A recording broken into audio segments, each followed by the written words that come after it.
Hello guys! Welcome to my vlog. So today magluluto ako ng bunga ng malunggay. Ayan siya. Fresh from the Philippines. Ayan siya guys. Okay, so magluluto ako ng dinengdeng. Lalagyan ko siya ng kamote. Ayan. Igigisa ko siya sa kamatis guys. So ayan, may shallot, ginger, bawang, at saka nor cubes. At lalagyan ko din siya ng pork belly na ginayat ko ng maliliit. And gagamit ako ng fish sauce para sa panlasa. Okay, so tara na guys. Magluto tayo ng ginisang malunggay with kamote.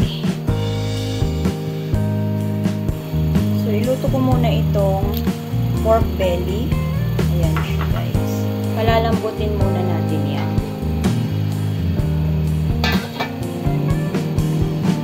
At habang pinapalambot yung karne, i-prepare ko na din yung aking mga ingredients.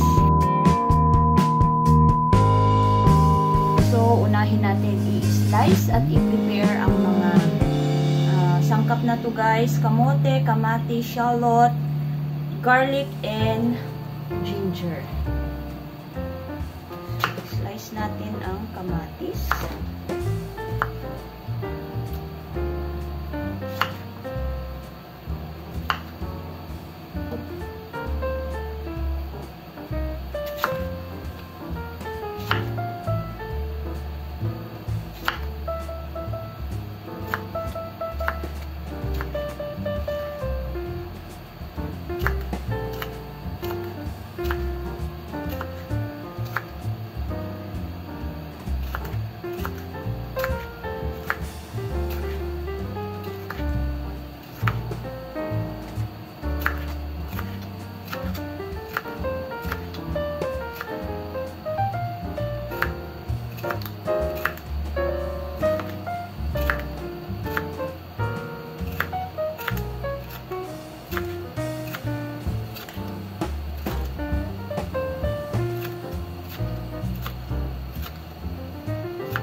Ayan, so iset aside lang natin siya guys. Next, yung ating mga shallot, garlic, and ginger.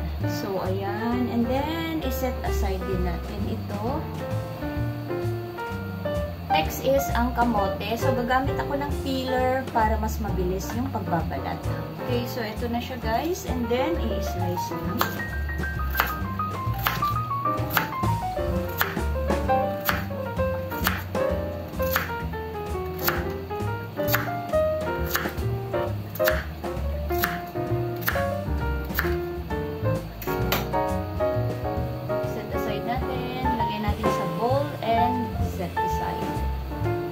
So, dito na tayo sa malunggay, guys. Ayan. So, paano balatan? Ganito lang siya, ang pagbabalat ng malunggay.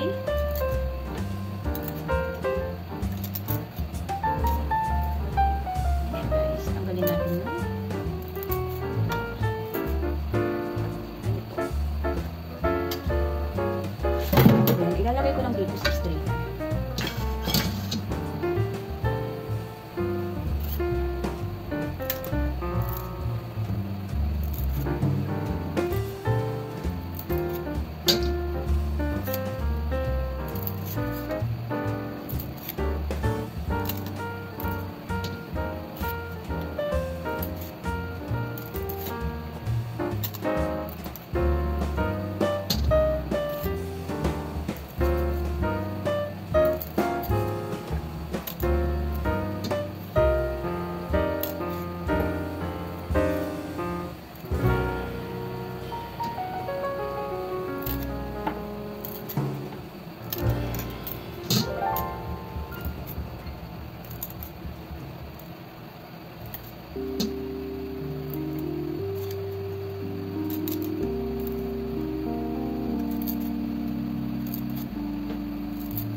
So, gawin natin ito hanggang matapos lahat. So, ayan, in-slice ko muna siya lahat. And then, ganito lang.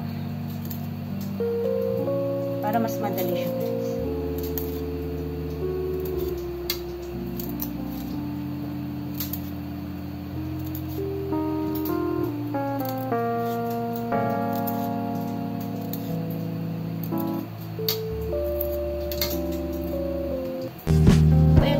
guys.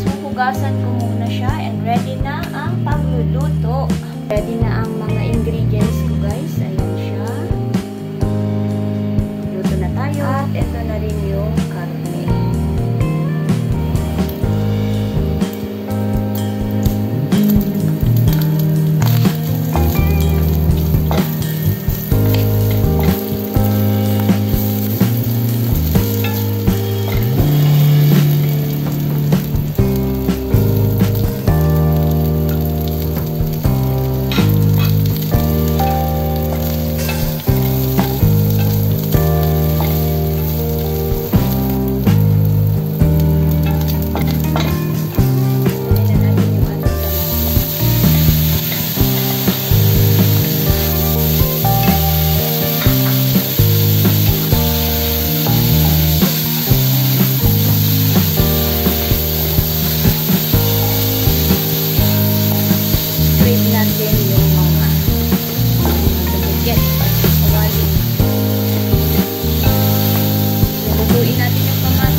Durugin natin yung kamatis, guys. Para ma-release yung kanyang juice.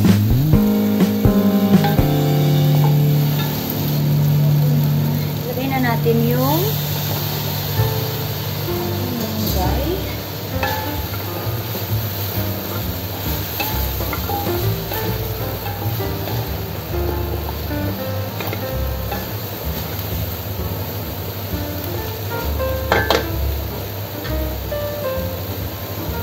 Muna natin. So, ayan guys, i-check na natin kung kumulo na siya. Ayan, kumukulo na. Ilalagay ko na rin yung kamote para sabay na silang maluto.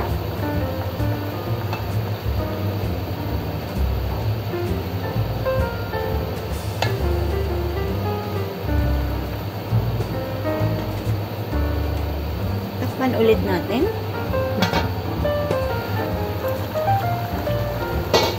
So, malapit na siyang maluto, guys. Timplahan ko muna ng patis.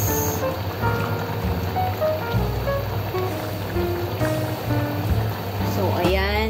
Natimplahan ko na siya ng fish sauce. Lutuin pa natin siya hanggang lumambot.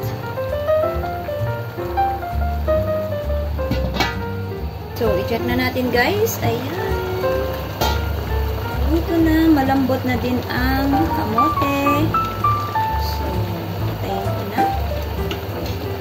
Ready to eat.